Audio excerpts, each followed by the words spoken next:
Okay, assalamu alaikum wa rahmatullahi ta'ala wa barakatuhu. Al'ummar mutanen gidan nan na kuwa fatan lafiya. Da fatan kowa yana cikin ƙoshin lafiya kamar yadda nake, Allah sa haka, amin amin. Mai magana wanda ake kirari mai suna Malam Mai Fada. Mutanen duniya gaba ɗaya ina muku kowa fatan alkhairi. Masha Allah, masha Allah, masha Allah. A gurguje yanayin lokaci, so muka ce ba za mu leko mu ba ku wani sirri wanda na neman duniya ne gashi nan. To, mai neman duniya gare ka ba, in ka shirya. Gashi nan ana neman wannan fatar ne, ana neman farin fata na buzu kenan, na mage, sannan kuma ana neman mai baki-baki, shi ma gashi nan yanayinsa shi ma ɗin. Ana neman shi ma wannan mai baki-bakin, so shi kuma ana neman na namiji ne, wato wanda ake wa kirari da suna muzuru, shi ake nema. So a duk ƙasar da kake kuma sai ka nemi kendir wanda za ka nema kuma yanayin na ƙasanka ne. So mu da muke Najeriya, so akwai kendir wanda za ka ga mai tutar ƙasarka. So shi za ka samu, idan ka samu za ka rubuta adadin abin da kake so Allah ya mallaka maka a rayuwa.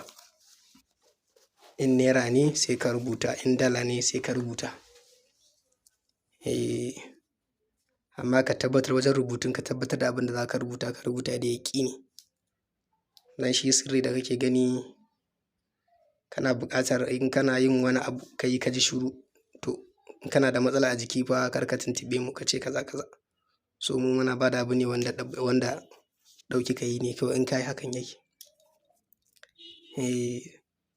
Idan aka samu wannan kendir ɗin, to za a rubuta wannan abun. Idan aka rubuta adadin abin da kake da akwai kenan, sai ka sa sunanka a ƙasa, ka sa sunan mahaifiyarka. Ina za ka rubuta? A jikin kendir ake rubuta. A jikin kendir ɗin za ka rubuta mai tutar ƙasarka. So muna da su wanda ake gashi nan kala-kala.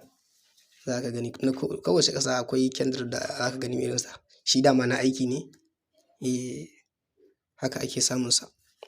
To idan ka same shi wannan buzun za ka zo ka shimfiɗa shi, so za ka kwanta da shi. Ɗaya ka sa shi a wajen ƙafafunka, ɗaya ka sa shi a wajen kanka.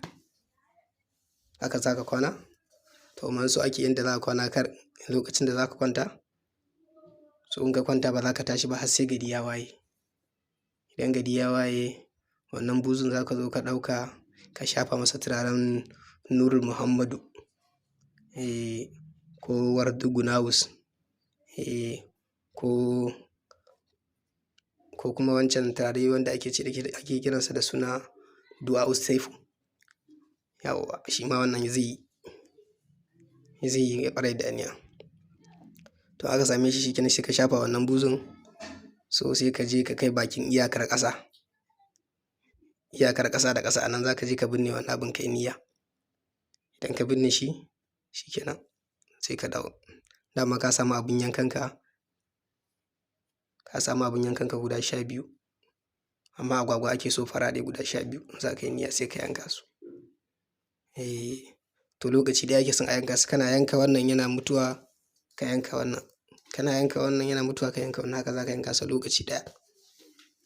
To idan kai wannan insha Allahu rabbi ka jira za ka ga.